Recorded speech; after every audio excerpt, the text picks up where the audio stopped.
por aquel emperador romano que no quería que con el paso del tiempo se recordara que una vez existió un país llamado Israel y una ciudad llamada Jerusalén. Ese nombre Israel es un nombre tan importante porque fue el nombre que el Señor le dio al patriarca Jacob aquel día que tuvo aquel encuentro tremendo donde le dijo a aquel ser que la Biblia dice literalmente que era un varón, pero que entendemos que podía ser un ángel en forma humana, ¿verdad? No te dejaré hasta que no me bendigas. Fue allí donde el Señor decidió cambiarle no solamente el nombre a Jacob, sino también su forma de actuar, su forma de concebir la vida, su forma de prepararse para recibir bendiciones, ¿verdad? Y en ese nombre Israel, que es un nombre dado por el Señor a este hombre, encontramos en cada una de sus letras todos los patriarcas y las matriarcas del pueblo de Israel. Por ejemplo, la primera letra del nombre Israel en hebreo es una letra muy pequeñita que se llama la letra Yod, que contiene el nombre de Isaac, que sería Isaac, y el nombre de Jacob.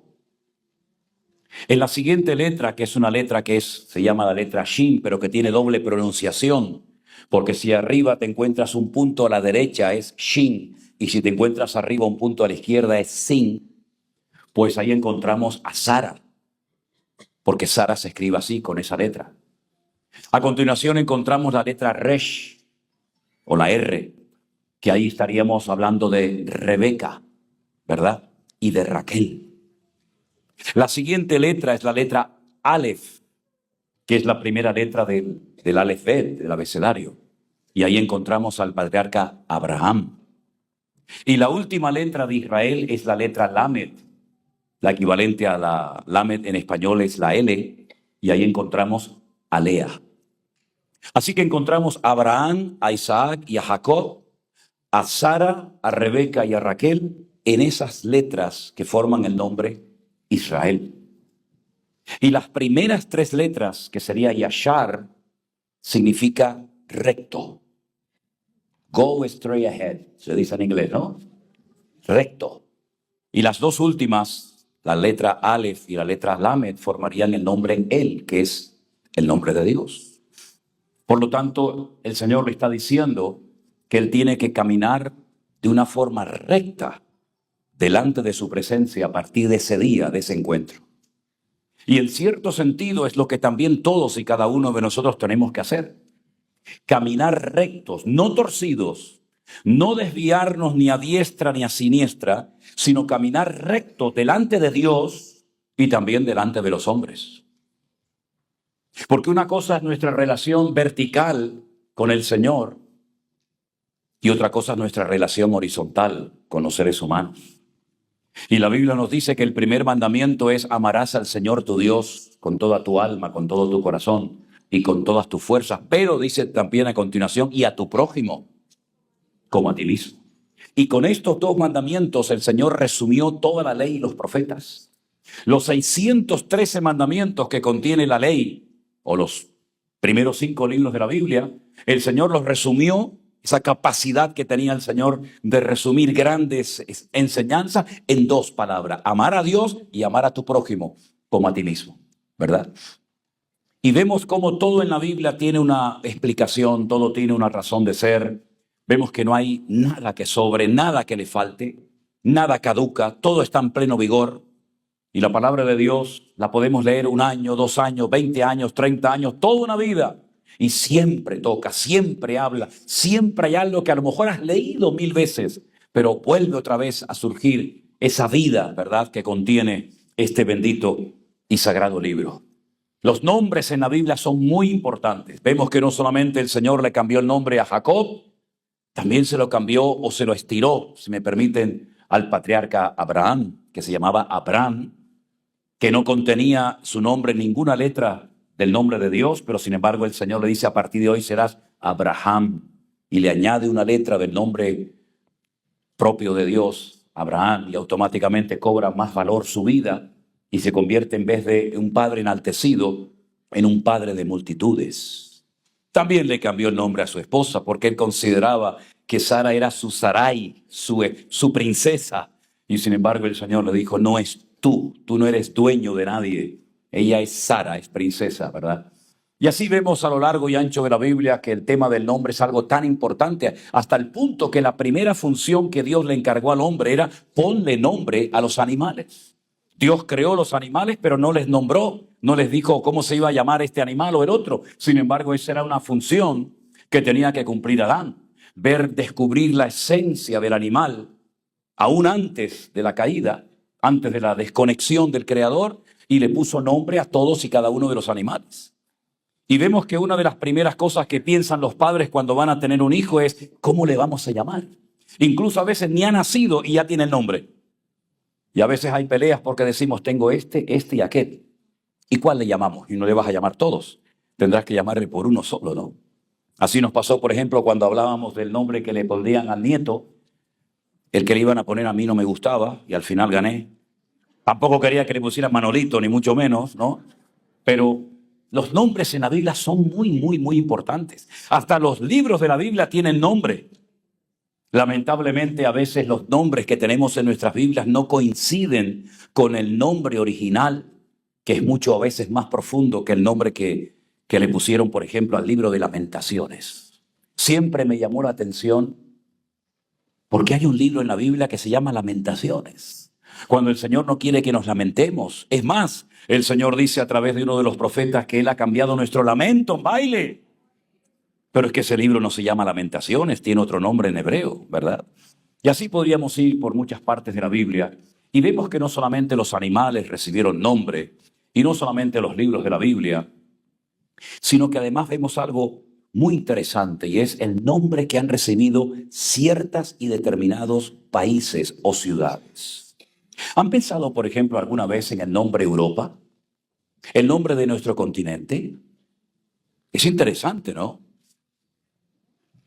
¿Europa quién era? Europa era, en la mitología griega, una mujer muy hermosa, que un día recogiendo flores, encontró un buey hermosísimo, blanco, precioso, y comenzó a acariciarlo. Y saben, la mitología griega dice que ese buey blanco, hermoso, y que se podía acariciar, era la encarnación del dios más importante de la mitología griega, como era Zeus, el dios de los dioses. El dios que utilizaba, por ejemplo, el rayo para castigar a los que se rebelaban contra él. El dios que mantenía el orden en el cielo, en la tierra y en todas partes. Ese dios se enamoró de Europa. ¿Y cómo conquistarla? La voy a asustar si me acerco tal y como soy. Entonces se humana, se encarna en la figura de un buey blanco hermoso. Y entonces aprovecha que Europa va al campo a buscar flores con sus amigas y entonces ve que Europa se acerca y comienza a acariciarlo y lo ve tan manso y tan hermoso que se atreve a subirse sobre sus lomos.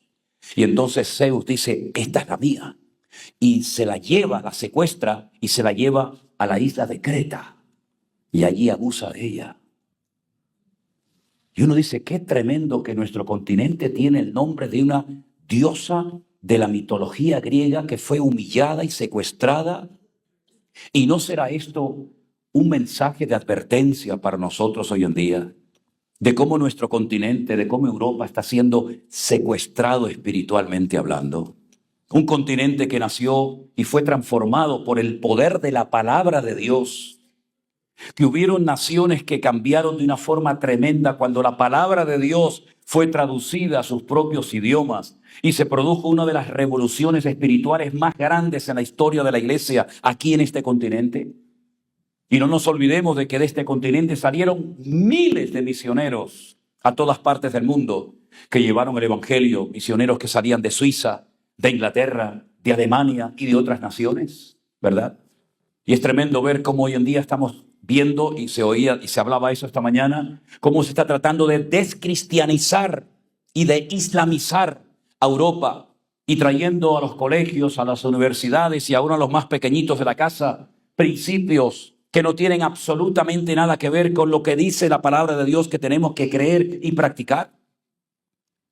Y haciéndonos sentir a veces hasta como seres raros o fuera de lugar, porque no aceptamos lo que para ellos es normal, pero que para nosotros es una auténtica abominación. ¿Qué es lo que será? Lo mismo que fue, dijo el rey Salomón en el libro de Eclesiastés. Y se han fijado que, por ejemplo, cuando el pueblo de Israel estaba en Egipto, cautivos, privados de libertad, que el Señor los sacó y los quería llevar a un lugar llamado Canaán, ni Palestina, ni Israel, sino a Canaán. Y uno comienza a ver en la Biblia por qué algunos países y ciudades y lugares tenían ese nombre, y uno descubre que Canaán fue una persona, con padre, con madre, con hermanos, con familia, y Canaán era el hijo de uno de los hijos de Noé. Todos sabemos que Noé tuvo 3 hijos, Sem, Can y Jafet. Y de ahí, cuando salen del arca, pueblan toda la tierra. Unos se van por una parte, otros se van por otra. Unos conquistan África, otros conquistan el Medio Oriente. De ahí vienen las tribus semitas, etc. Y vemos que hay un momento en el que la Biblia nos relata que tenemos que acordarnos de lo que pasó en los tiempos de Noé, porque el Señor dijo que su venida tendría características muy parecidas a la época de Noé, pero dejando por un momento a un lado cómo era la generación y cómo era la gente en la época de Noé, pensemos en Noé. Noé dice que marcó una diferencia en su tiempo. Un hombre que no pasó desapercibido en su generación. Un hombre justo delante de Dios. Y Dios lo eligió, lo escogió para salvar a la humanidad a través de su vida. Un hombre justo, un hombre diferente a todos los demás. Un hombre que supo involucrar a su familia, a sus hijos, en la obra, en la construcción del arca. Y un hombre que se preparó durante mucho tiempo, porque creía que iba a venir un diluvio, que iba a destruir toda la faz de la tierra. Y dice la palabra de Dios que este hombre trabajó durante casi 120 años, pero no solamente trabajó construyendo barcos, sino buscando animales por todas partes, porque todo iba a ser destruido, la vida vegetal, la vida animal, los seres humanos, y tuvo que almacenar toneladas y toneladas de comida, de paja, de forraje, de agua, de alimentos para los animales y para ellos también. Y fue más el tiempo de preparación que realmente el tiempo que duró el diluvio, porque él realmente, después de que terminó el diluvio, estuvo como 1 año dentro del arca, pero estuvo 120 antes preparándose. Y es interesante notar que dice que cuando Noé salió del arca, planta una viña, luego ya la llevaba dentro, la siembra y extrae vino y se emborracha. El mundo está tratando de embriagarnos y de anular nuestros sentidos, porque el alcohol lo que hace es que te convierte en otra persona. ¿No han visto a los borrachos cuando se ponen a dirigir el tráfico? Les sale el policía que llevan dentro, ¿no? O se ponen a cantar. Uno de los mejores predicadores que he oído en mi vida era un borracho. Cada vez que se emborrachaba se ponía en la plaza donde vivimos allí en Tenerife a predicar. Y el tipo predicaba, pero de maravilla, pero borracho. Yo digo, ¿cuántos deberían de predicar como el borrachito? Y se emborrachó. Y le dio un mal testimonio a su familia. Queriendo sin querer se emborrachó. Y dice que apareció desnudo completamente en su tienda. Y entonces vino Cam, se burló de su padre, se humilló, lo humilló. Fue con el cuento y con el chisme a sus hermanos. Sus hermanos caminaron de espalda, cubrieron la desnudez de su padre.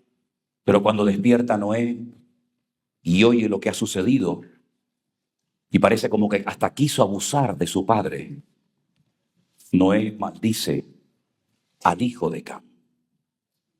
Dice, maldito sea Canaán. Y ahí pueden encontrar en el libro de Génesis como una persona que no existía, que no vivía en ese momento, fue maldecida aún antes de su nacimiento.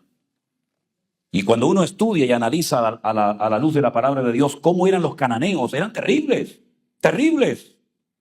Una promiscuidad sexual sin precedentes. Adoraban ídolos cuyas ofrendas, perdonen, eran con excrementos humanos. Eran gente depravada, gente sin moral, sin principios, sin temor de Dios en absoluto.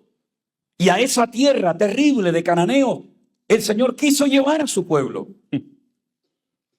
para que después digan que un creyente no puede vivir en victoria y ser luz y bendición en medio de una sociedad corrompida y depravada.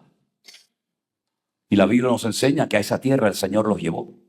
Pero antes de entrar en la tierra prometida, la Biblia dice que dieron un rodeo. No entraron en línea recta, por así decirlo, desde Egipto, cruzando la península del Sinaí, pudiendo, por ejemplo, entrar por la franja de Gaza, por ejemplo. Pero no entraron porque dice que en aquellos tiempos vivía Amalek. Y Amalek era un enemigo terrible, muy fuerte, muy poderoso, pero muy traicionero. Porque no es el enemigo que ves venir de frente. No es el que da la cara, sino es el que se te mete en el campamento y no te has dado ni cuenta. Porque dice que ataca por la espalda, por la retaguardia. Ataca a los débiles. Ataca a los que no pueden seguir el ritmo del pueblo. Ataca a los ancianos. Es un personaje traicionero. Incluso dice la Biblia que fue el único enemigo natural que peleó contra el trono de Dios. Y el Señor le dijo, no olvides nunca lo que te hizo Amalek en el desierto. Destrúyelo en cuanto puedas, porque se levantó contra el mismísimo trono de Dios. Es la única vez que Moisés tiene que subir a lo alto de una montaña a orar, a interceder y a clamar para que Israel no sea despedazado por la potencia militar que Amalek era y representaba en aquel momento. Y dice la Biblia que era tal la presión espiritual, era tanto el cansancio que hasta Moisés, aquel gran varón de Dios, necesitó ayuda. Y le tuvieron que aguantar los brazos y sentarlo, porque no paraba de orar y de orar. Y en cuanto bajaba los brazos, automáticamente Amalek prevalecía por encima de las tribus. Es tremendo, tremendo. Cada enemigo que vivía en ese país tenía una estrategia diferente, porque el enemigo es camaleónico. Ahora usa la política, mañana usa la religión, pasado usa el arte, pasado usa la música, y se va transformando ese mismo ser terrible, malévolo, perverso, pero va cambiando las estrategias y adaptándose a los tiempos, ¿verdad? Y a veces es capaz, dice Pablo, hasta de disfrazarse y hacerse pasar por ángel de luz. Tremendo, ¿verdad? Y por eso tuvieron que dar un rodeo y entrar desde Jordania, desde Moab, cruzando primeramente, lógicamente, el río Jordán.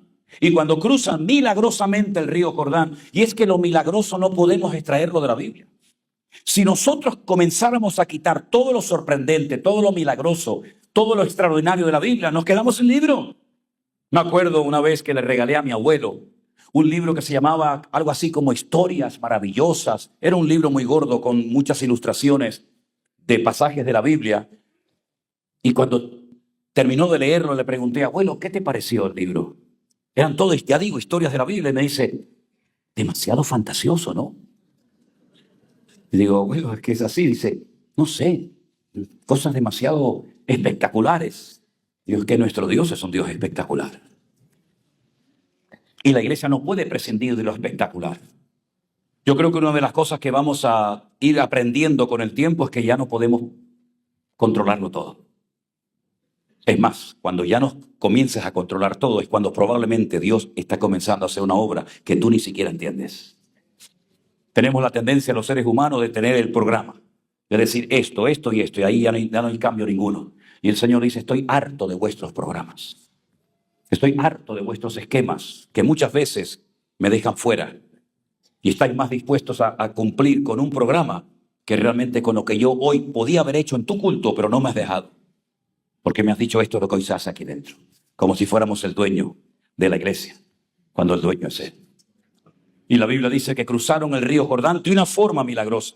Pero lo cruzaron primero los sacerdotes, los ministros de Jehová, los ministros de Dios. En otras palabras, hay gente que sigue y gente que tiene que ir en primera línea. Y nosotros hemos sido llamados para estar en primera línea. Y nosotros vamos marcando el paso de los que vienen detrás de nosotros. Espero que lo estemos marcando bien. Y dejando buenas huellas para que nos sigan nuestros hijos y los que vienen detrás de nosotros. Y puedan realmente tener un buen punto de referencia en nuestra vida, en nuestras palabras, en nuestros ministerios, etc. Y cuando el río Jordán fue abierto, cruzaron el río Jordán y entonces se fueron a un lugar llamado Gilgal. Porque dice la Biblia que todos los que habían nacido en el desierto, recuerden que habían muerto miles, todos aquellos de 20 años para arriba, que se habían quejado, que habían dicho la tierra no se puede, nos van a tragar, nos van a destruir, todos aquellos murieron. uno detrás de otro en el desierto. 40 años muertos y muertos y muertos y muertos. Solamente un muerto entró en Canaán. Solamente un muerto. ¿Saben quién fue? José. Estaba más vivo José que aquellos que criticaron la tierra del Señor, ¿verdad? Y se van a Gilgal porque dice que allí tenían que ser circuncidados. Volvemos a la pregunta de antes de la hermana. Porque los que habían nacido en el desierto no habían sido circuncidados. Y tuvieron que prepararse espiritualmente. Qué importantes son los tiempos de preparación antes de tiempos de actuación. Noé se preparó antes del arca. El pueblo de Israel se preparó antes de la salida de la esclavitud en Egipto, derramando sangre. Y vemos que en la Biblia hay tiempos de preparación. El mismo Señor Jesucristo pasó 30 años de preparación antes de lanzarse públicamente al ministerio. Elías estuvo preparándose, Eliseo estuvo preparándose, Josué estuvo preparándose, Moisés, David y tantos hombres de Dios en un tiempo largo y arduo de preparación antes de llegar un tiempo de actuación en el Señor. Y ellos tuvieron que prepararse espiritualmente, por dentro y por fuera. Porque Josué les había dicho, mañana el Señor hará maravillas entre vosotros. Y el Señor les reveló una estrategia que ya todos conocemos. Hemos hablado millones de veces de la toma y conquista de Jericó. ¿Estamos dispuestos a que Dios nos revele planes y estrategias nuevas? ¿O ya lo sabemos todo? Ya tenemos a Dios encajado en nuestros esquemas, en nuestra teología, y parece como que ya no hace falta que tengamos mayor conocimiento, información. ¿Qué estrategia es esa, Josué? Dar vueltas alrededor de una ciudad. Es un disparate, es una locura. Nos van a ver. No podemos exponernos al enemigo. Van a contar, mira, 1, 2, 3, 100, 2,000, 4,000, 5,000. Ya sabemos cuántos son. Allí se quedaban las mujeres, los ancianos, los niños, los animales. Pero mira, estos son todos los guerreros. Son tantos. Es una locura exponernos al enemigo. Pero es lo que Dios ha dicho. Venga vueltas y venga vueltas. Pero dice la Biblia que días atrás, tiempo atrás, habían mandado unos espías a la casa de una prostituta llamada Rahab. Es interesante notar porque esa mujer, cuando recibe a los espías en su casa, en Canaán, ella era una cananea, prostituta, le dice a los espías, hemos oído lo que el Señor vuestro Dios ha hecho por vosotros. Cómo abrió las aguas del Mar Rojo y cruzasteis.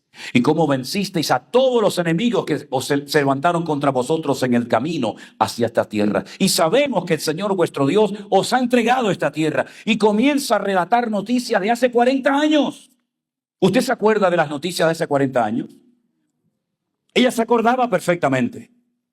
Es decir, que hacía 40 años ya se podía haber conquistado esa tierra, pero por falta de fe, por incredulidad, por un lamento innecesario, por un lloriqueo fuera de lugar, perdieron 40 años de su vida. ¿Cuántos años ha perdido la iglesia, hermanos? ¿Cuántos años hemos perdido? Y la cruda realidad es que a muchos de nosotros nos queda menos de lo que ya hemos gastado. Sabemos lo que hemos gastado, pero lo que nos queda solamente Dios lo sabe. Pero ellos se prepararon y entonces le dijeron a Rahab, si tú nos revelas nuestro día de ataque y nuestra estrategia, te guardaremos. Y dice la Biblia que cuando fue tomada la ciudad de Jericó, ella vivía, y lo dice textualmente el libro de Josué, vivía entre muro y muro. Era como dos círculos concéntricos, uno exterior, entre muro y muro vivía ella, y después había otro círculo interior. Ella vivía entre uno y otro.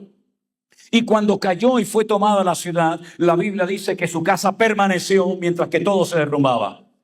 Porque la Biblia dice, caerán a tu lado 1,000 y 10,000 a tu diestra, mas a ti no llegará. Por cuanto has confiado en Jehová tu Dios. Y el Señor la protegió de una forma maravillosa. Y es interesante notar cómo esa mujer cananea, que practicó la prostitución años de su vida, logró rehacer su vida. Porque no hay pecado que Dios no pueda perdonar cuando hay genuino arrepentimiento. Porque no hay vida que no puede ser transformada por el poder de nuestro Dios. Porque no hay corazón lo suficientemente endurecido para que Dios no lo pueda ablandar y transformar en un corazón de carne y no de piedra. Y ella tuvo una genuina conversión al Señor. Ella se convirtió al Dios de Israel, al Dios de Abraham, de Isaac y Jacob. Y ella logró casarse con un israelita llamado Salmón. Con un israelita, no con un pescado que se llamaba salmón. Y su vida cambió radicalmente, y la de su familia también, por cierto. Y la Biblia nos enseña que al poco tiempo quedó embarazada. Y cuando da a luz, tiene un hijo varón. Y lo llamó nada más y nada menos que Booz. Con Z, Booz. ¿Eres capaz de decir con Z? Booz. Pero no escupas, ¿eh? Booz. Y resulta que Booz se convirtió en un terrateniente tremendo, con unas tierras maravillosas y fértiles, nada más y nada menos que en Betlehem, en la casa del pan o en Belén. Y con el paso del tiempo por allí apareció, ¿verdad?, una mujer moabita llamada Ruth, una viuda sin presente ni futuro, pero que logra casarse con el hijo de Rahab, la ramera o la ex ramera, y con Salmón. Y Ruth y Booz tuvieron un hijo y se llamó Obed. Y Obed tuvo a otro que se llamó Isaí. E Isaí tuvo 7 hijos. Pero el más conocido, sin lugar a dudas, fue David. Y de ahí arranca todo el árbol genealógico que nos lleva nada más y nada menos que al Rey de Reyes y Señor de los Señores, llamado Jesucristo el Mesías. Aleluya. Gloria a Dios. Gloria a Dios. Noé maldijo a Canaán, pero cuando entró el pueblo de Dios en Canaán, convirtió la maldición en bendición.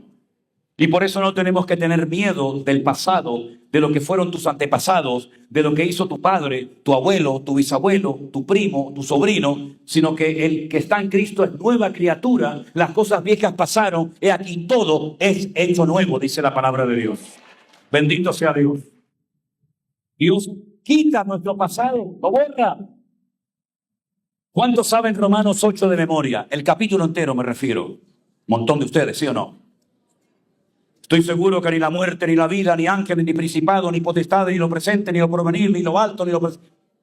Y ahí hay un montón de cosas, pero falta la palabra pasado. Lo presente, lo porvenir, sí. Principados, potestades también, pero pasado no. ¿Por qué? Porque el pasado ha sido perdonado y borrado por nuestro Señor Jesucristo. Somos nuevas criaturas. Ya no somos víctimas de lo que otros hicieron en el pasado. Hablando de hermanos de Chile, cuando fui la primera vez a Santiago de Chile a predicar, ya lo conté una vez, estaba en una plataforma enorme con un montón de pastores, una iglesia gigantesca, y me dice el pastor antes de predicar: usted viene de España, ¿verdad? Y yo le dije, sí. Dice, ay, pastor, sería muy bueno que hoy usted aprovechara la oportunidad para pedirle perdón a la iglesia. Es la primera vez que iba. Digo, pero ya metí la pata y aún no he subido ni al púlpito, no he dicho ni mu, y ya tengo que pedir perdón. Imagínate cuando empiece a predicar.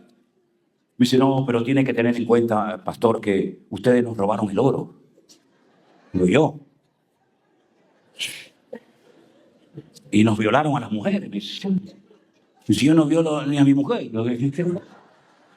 No, pero usted tiene que entender y vuelta que darle. Digo, bueno, venga, va, yo le pido perdón. Si así se queda contento. Subí al púlpito y antes de predicar digo, hermano, vengo de España, quiero pedirles perdón por haberles robado el oro, por no sé qué. ¿No? Mira, empezó la gente a llorar. Y yo digo, pucha, ¿qué pasó aquí ahora? Pasaron 2 o 3 viejitos, ancianos, me abrazaron, pastor. Hoy se ha roto algo que yo tenía contra ustedes, los españoles. Y yo digo, pero hombre, si usted tenía algo contra los españoles, es usted el que me tiene que pedir perdón a mí, no ya usted, hombre. ¿Me entiende? Increíble, increíble. También nos pasó en Bolivia, en un mitin político que me metí, y desde la plataforma, el que estaba allí predicando, dice, en una multitud enorme, ¿eh? Ustedes, sí, ustedes dos. Sí, los blanquitos, me decía. Y yo miraba, sí, ¿ustedes de dónde son? Y no se me ocurre otra cosa que decir que vengo de España. Ya después decía que venía de Canarias, de unas islas que habían guanches, que los mataron los asquerosos y los cerdos españoles y todo eso, ya quedé bien. Y dijo, ahí están, esos son los que nos violaron y nos robaron. Yo digo, otra vez, pero ¿dónde robé yo? Tremendo, ¿no? Señor, ¿quién pecó? Porque este hombre no tiene el globo ocular, tiene la cuenca vacía. Esto es terrible. Nadie nace así. Sus padres tuvieron que cometer un pecado terrible, o él también. Y dice el Señor, mira, no empiecen con historias raras, ¿eh? Ni él ni sus padres, sino que este hombre nació así, para que la gloria de Dios hoy se manifieste en su vida.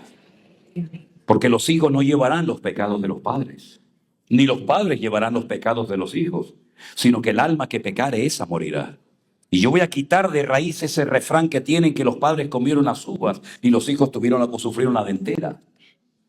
Por lo tanto, ¿qué doctrina tan rara y extraña y diabólica se ha metido en tantos lugares donde dicen que lo que te está pasando es porque tu padre fue un sinvergüenza o tu abuelo fue un alcohólico? Y entonces tienes que comenzar a pasar al frente a pedirle perdón al Señor o a quien sea por lo que hizo mi abuelo con Kunta Kinte en el siglo XIX o por lo que hizo el otro. Yo no tengo nada que ver con eso. Yo soy una nueva criatura en Cristo Jesús, perdonado y limpiado por la sangre de Cristo. ¡Aleluya! Fuerte ese aplauso a nuestro Dios. ¡Y a su nombre! ¡Y a su nombre! ¡Aleluya! Viva tranquilo, hombre. Viva en paz. Disfruten. ¿Cuántas veces me oyen decir ustedes esto? Disfrute de su relación con el Señor, hermano. No tenga miedo ni del día, ni de la noche, de lo que le digan, de lo que le hagan. El pueblo de Dios tiene que ser un pueblo de gente valiente, atrevida y osada. No tenemos que tenerle miedo a nada ni a nadie. Y conquistaron esa tierra, pero eso ya forma parte del pasado. Pero la pregunta es, ¿y ahora qué nos toca hacer a nosotros? Porque hablamos de anticristo, hablamos de Armagedón, hablamos de guerras, de hambres, de rumores de guerra, de terremotos, de peste. Y uno dice, bueno, pero ustedes que son los predicadores, ¿cómo? Díganos, ¿qué tenemos que hacer entonces? Bueno, miren, hermanos, la verdad es que uno no tiene todas las respuestas a estas preguntas. Pero yo vengo hace mucho tiempo diciendo, y cuando lo dije, algunos me dijeron, se le fue la olla, ¿no? Hermano, vamos a prepararnos. Vamos a prepararnos. Tengamos agua en nuestras casas. Almacenemos agua. Almacenemos comida. Linternas. Una radio, pilas. Y algunos me decían, esto de tanto apocalipsis ya le está pasando factura, Manolo, ¿no? Días más tarde, la luz se fue en nuestro edificio donde yo vivo.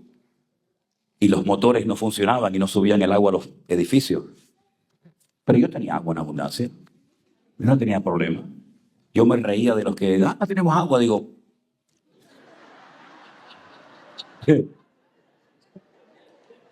yo tengo agua. Ascensor, no pasa nada. Pongo por la escalera.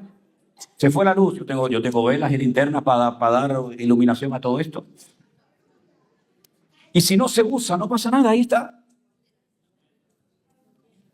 Ahora resulta que están hablando en televisión, en Francia, en Inglaterra, en España también, de que tenemos que tener el kit de supervivencia. A mí me gustaría saber qué van a poner algunas en ese kit. La pintura de labios, la pintura de las uñas, el cepillo, la lima para las uñas. No, eso no es un kit, eso es una vanidad. ¿Eso qué cosa es? ¿Qué vas a poner en el kit, hermanita? O hermanito?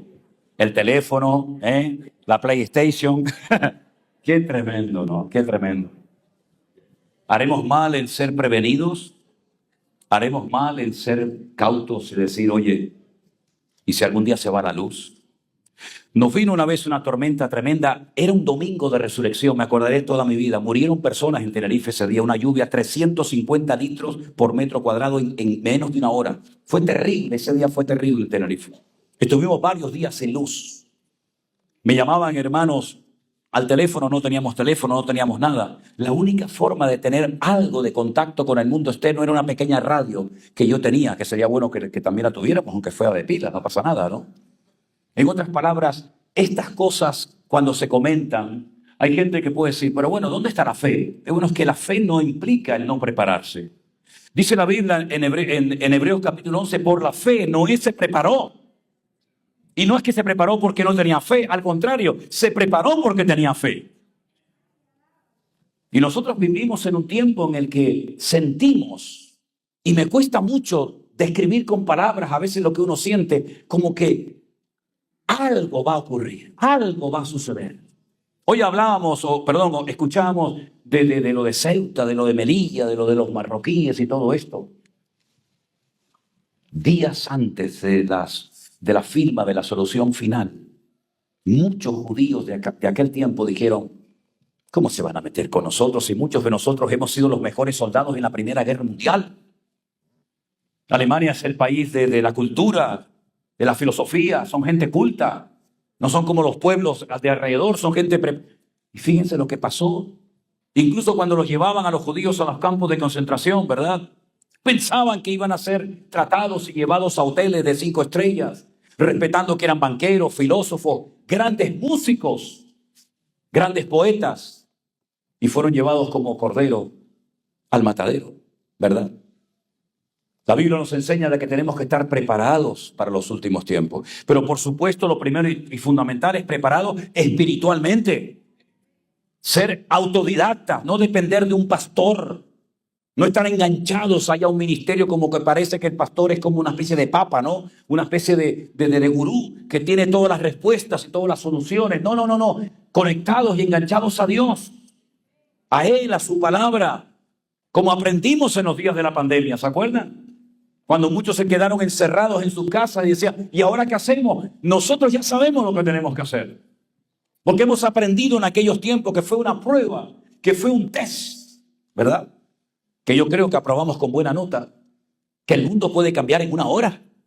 En una hora. Los que iban a América a una vida nueva se hundieron en el camino en el primer viaje del Titanic. ¿Quién se lo iba a decir? Los que estaban trabajando ese día en las Torres Gemelas, ¿cómo se iban a imaginar que esas moles que tardaron años en construirla, los americanos iban a derrumbar en una hora?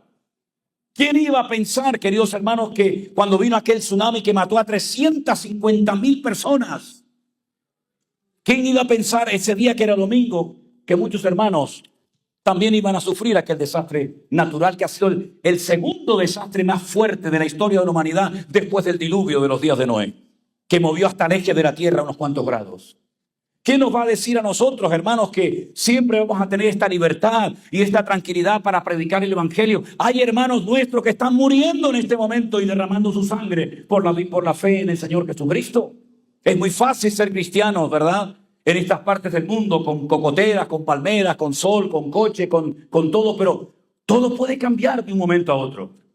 Y esto no digo esto para asustarles, no digo esto, al contrario, digo esto para que sepan que la palabra que predicamos y creemos, en algún momento se va a cumplir todo lo que hemos leído. ¿O es que no ha habido hermanos nuestros que lo han perdido todo y han tenido que salir con lo opuesto?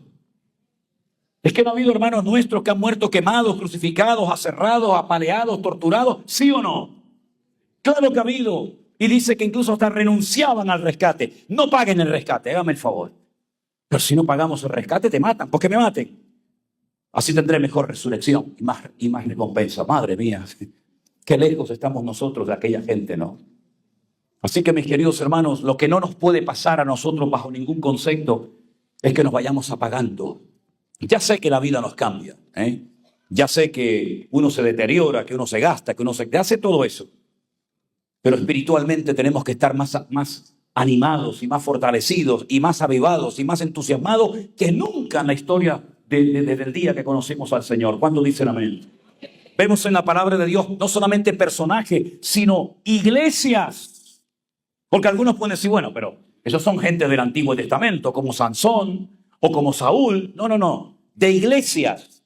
Tengo contra ti que has dejado tu primer amor. Y esa es una iglesia, ¿eh? Esa no es la tribu de Isaacar o de Zabulón o de Neftalí. Es la iglesia de Éfeso. Una iglesia que fue fundada por Pablo. Qué privilegio, ¿eh? Hechos capítulo 19. ¿Cómo nació la iglesia? De una forma muy atípica. ¿Ustedes en qué fueron bautizados? ¿O cuándo recibisteis, el Espíritu Santo? ¿El qué?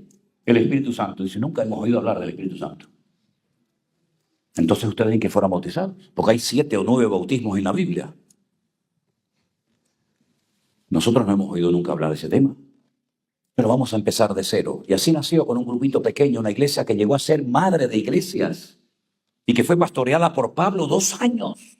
¡Qué privilegio, Dios mío! Tener a este tremendo hombre de Dios al frente de la iglesia 2 años. Pero cuando él se va, el que se queda, pues había sido entrenado y discipulado de una forma tremenda, nada más y nada menos que Timoteo, al que él consideraba su hijo, al que engendré, ¿verdad? En mis prisiones. Y allí estuvo Priscila y Aquila.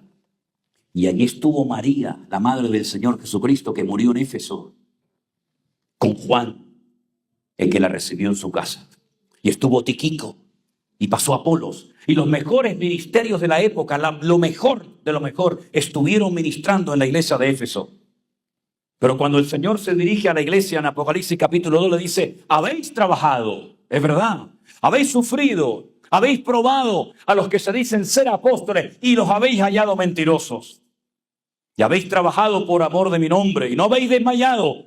Pero, ay ese pero tengo contra ti que has dejado tu primer amor. Y el Señor llama a la iglesia de Éfeso al arrepentimiento.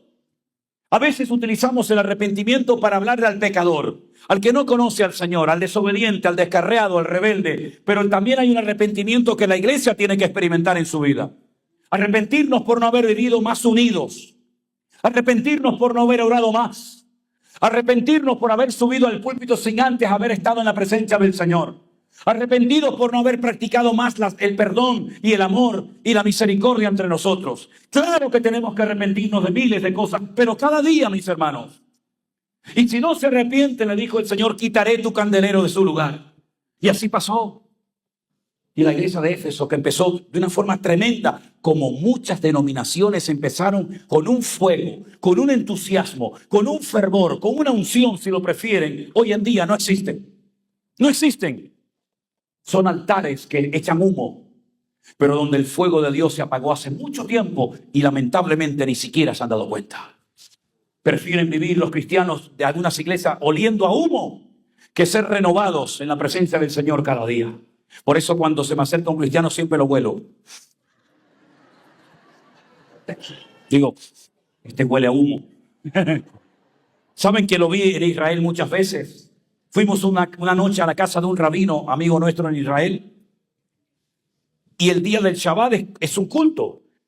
Venga a cantar y venga a leer la Biblia y venga a orar. Y es como si fuera un culto realmente, pero familiar. Y entonces el padre en la cabecera de la mesa comienza a llamar en un momento de la cena a cada uno de sus hijos, les impone las manos, los bendice, ora por ellos, después pasan las hijas, pasa la esposa. Es algo realmente precioso. Precioso. Y cuando pasó uno de sus hijos que era chiquitito, le coge la cabeza y lo olió. Y le dice, no has leído la Biblia, ¿eh? Y el hijo dice, no, papá. Y yo le dije a Elena, digo, che, ¿cómo le huele la cabeza a un tío que no lee la Biblia? ¿Cómo le huele una... No leíste la Biblia? ¿Será que no se lavó? Yo qué sé. No sabes los versículos que tocaban para hoy, ¿verdad? Dice, me parece, y el padre pegó un puñetazo en la mesa y dice, ¿cómo que me parece? ¿Sabes o no sabes? Y yo digo, madre mía, si fuéramos así en la iglesia, a ver, pongan la cabeza. Fuera, pongan la cabeza. Algunos le dirían, vete a bañarte. Tremendo, ¿no? Tremendo. La iglesia de Éfeso se apagó. Qué lástima cuando una iglesia se apaga, ¿eh? Cuando entras y dices, Dios mío, lo que fue esto. El avivamiento que hubo en este lugar y que hoy en día sea una discoteca. Que hoy en día sea una mezquita musulmana. Y en este lugar predicaron hombres de Dios que pusieron a Inglaterra de rodillas. Y la gente prefería ir a las iglesias que ir a las tabernas o a los centros de prostitución y libertinaje. Y que hoy en día el fuego ya no está en este lugar. Qué tremendo, ¿no? Que no nos pase nunca eso a nosotros, hermano. Como decía Pablo, sigo golpeando mi cuerpo, no sea que al final sea también yo descalificado después de haber corrido y esforzándome tanto por el Evangelio. Y así podríamos ir una por las iglesias del Apocalipsis, que para mí son como representativas del transcurso, del desarrollo de la iglesia a lo largo de los tiempos. Y llegamos a la última, a la iglesia rica, a la iglesia de la Odisea, aquella que decía, nos hemos enriquecido. De ninguna cosa tenemos necesidad. Es increíble cómo una iglesia, cómo un creyente puede llegar a un nivel de autosatisfacción tan terrible que diga, ya no necesito de nada. Ni más oración, ni más presencia del Espíritu, ni más conocimiento, nada, no necesitamos de nada. Y el Señor cuando le habla a la iglesia la sacude, la humilla y le dice, pobres, ciegos, desnudos, desventurados, miserables.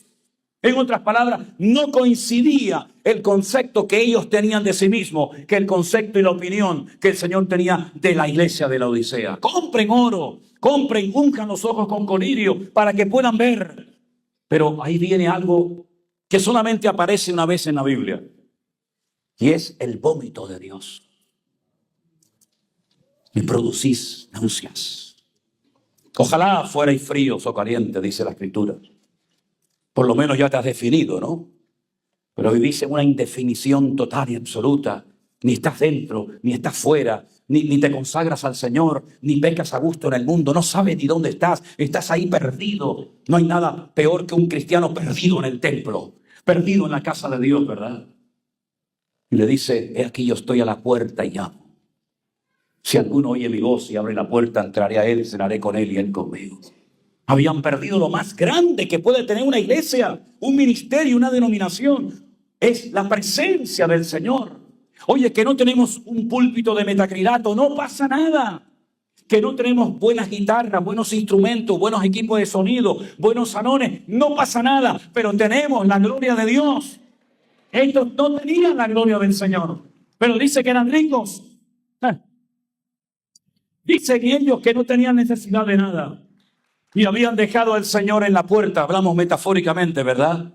Y no se habían percatado, no se habían dado cuenta de que el Señor ya no estaba entre ellos. Y entonces, ¿a quién le cantaban? Porque yo pregunto, cuando cantamos aquí arriba, ¿a quién le cantamos? ¿A quién le cantamos, hermanos? A nuestro Dios. Pero si Él no está, entonces, ¿qué estamos haciendo aquí dentro? Un teatro, un circo, un entretenimiento. Algunos vienen a buscar al novio, a la novia, al marido, al rico, a la rica. No, no venimos a vernos las caras. Venimos a honrar al Rey de Reyes y Señor de los Señores, porque Él está aquí con nosotros en esta noche. Aleluya. Pero la iglesia de la Odisea perdió la presencia del Señor. Qué terrible, ¿no? Qué terrible. Y una pregunta. ¿Y nos puede pasar a nosotros? Porque da la impresión que cuando uno lee cosas en la Biblia, eran cosas que le pasaban a ellos.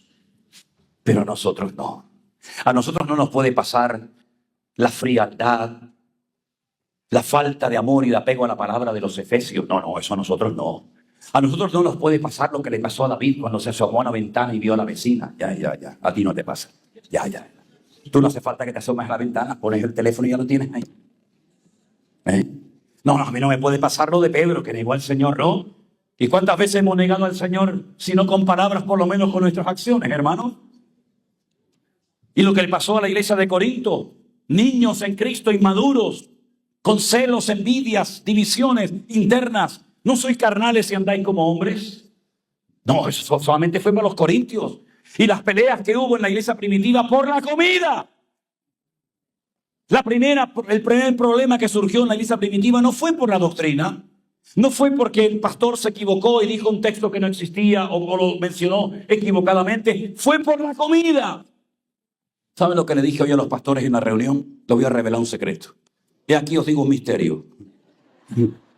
Digo, mira, ¿sabes qué? Ahora hay aquí un ambiente guapísimo, facilísimo cantar, predicar, está todo abonado, todo rico, pero si aquí nos quedáramos a vivir un par de meses, terminábamos a trompadas. No, eso fue en la iglesia primitiva, pastor. A mí me da igual si la comida está fría o caliente. Ya. Es que el colchón es muy... Ya, pero espérate, que llevas un día. Como tú llevaras aquí una semana, tú no aguantas en ese colchón ni un mes. Y al final terminaríamos exactamente igual. Por lo tanto, mis queridos hermanos, no bajemos la guardia. Porque es verdad que lo mejor está por venir, pero no nos engañemos. Y lo peor también. Y probablemente nosotros veamos cosas que no se han visto nunca, en lo bueno y en lo malo. Porque dice la Biblia que donde abunda el pecado, sobreabunda la gracia. Pero para que sobreabunde la gracia tiene que abundar también el pecado. Y el trigo y la cizaña crecen juntos. Y por eso tenemos que definirnos y aclarar nuestras ideas y mantener nuestras posiciones y no dejarnos arrastrar por la corriente de este mundo. Porque el mundo está como loco por arrancarnos la bendición de nuestros corazones. Pero detrás de todo esto no mires a un partido, no mires a un gobierno, no mires a una persona. Está el mismísimo infierno que nos odia. Porque sabe que las personas más importantes y más problemáticas para él en este mundo somos nosotros los cristianos. Y como siempre he dicho y lo reitero, que Satanás es un ser tremendamente frustrado y amargado, porque todo le ha salido mal y sabe que él va a terminar perdiendo la guerra. Un personaje que fue expulsado de la presencia de Dios. Dios mío, qué privilegio tuvo este ser. Es la única vez que Dios dice, acabado en hermosura, el sello de la perfección. Cuando tú ves cómo lo vistió a este personaje, que es como un anticipo de las vestiduras del sumo sacerdote, y miras todas las piedras preciosas que le puso, y dice el sello de la perfección, es hermoso por todas partes donde lo mires. Al hombre lo creó desnudo, sin embargo a este lo vistió de una forma espectacular y lo expulsa de su presencia. Desde ese momento que fue expulsado, excluido para siempre de la presencia del Señor, todo le ha salido mal. Todo le ha salido mal. Se quedó sin autoridad en el mundo espiritual, o la que tiene es tremendamente limitada. Sabe que le queda poco tiempo además. Sin padre, sin madre, sin amigos, sin iglesia, sin pastor, sin cobertura espiritual, errante de un lugar a otro, ahora está aquí, mañana está allá. Todo le sale mal. Ataca a Job y Job lo avergüenza. Tienta al Señor y el Señor le dice: al Señor tu Dios adorarás y al solo servirás, etcétera, etcétera. Y vemos, queridos hermanos, esa lucha en el mundo espiritual. Y él sabe que mucho de lo que tenemos nosotros, él lo podía haber tenido. Podía haber tenido toda la paz y el gozo y la alegría del mundo, pero ya nunca más la tendrá. Y por eso quiere robarte el gozo de tu corazón. Y quiere que bajes la guardia y que vivas de las glorias de otros. Pero eso no va a pasar con nosotros, amén, hermanos. Nosotros vamos a poner la mano en el arado y decir: Señor, lo que tú nos indiques que tenemos que hacer, lo haremos. Y por eso creo que la finca que el Señor nos permitió adquirir en Alicante no solamente va a ser una finca para retiros y campamentos. No, hay mucho más que eso. Probablemente sea un lugar donde muchos hermanos tengan que refugiarse cuando lo pierdan todo. Y probablemente será un lugar donde gente que con una pensión de miseria, como las que existen en España hoy en día, tendrán que unirse 4 o 5 hermanos y compartir y aprender lo que es la hospitalidad y la generosidad entre hermanos. Y se me parte el alma cuando me enteré un día que un pastor de más de 40 años de ministerio en una iglesia en Tenerife terminó casi en la mendicidad, en la mendicidad, ¿se dice? En la indigencia. Porque mientras eres útil y tienes fuerzas, eres bueno. Pero cuando ya no tienes fuerzas, ni siquiera para aguantar un micrófono en tu mano, hay que buscar a otro. Hay que traer un renuevo a la iglesia. Y el renuevo no viene porque cambias a uno y pones a otro. El renuevo viene cuando nos plantamos delante del Señor y decimos: Señor, dame vida, ayúdame y fortaléceme para seguir fiel hasta la muerte y recibir así la corona de vida. Y la iglesia probablemente esté en la recta final de los tiempos. Por eso, no nos quedemos sin aceite, por favor, hermanos. No nos quedemos sin aceite. Si tienes que irte una semana a descansar y a renovarte, vete una semana a descansar. Si veis a vuestro pastor cansado o ojeroso o que está estresado, oye, vete a descansar una semana, 15 días, vete a donde quieras, vete a un crucero al Caribe. Vete a la casa de Jeremías en San Francisco, la casa de Cristina en Clearwater allí. Vete con Osman a Colombia. Pero cuidado con... bueno. Ya traes la guitarra, de paso, me la vuelves a traer, ¿no? Pero no descuides tu vida y tu relación con el Señor.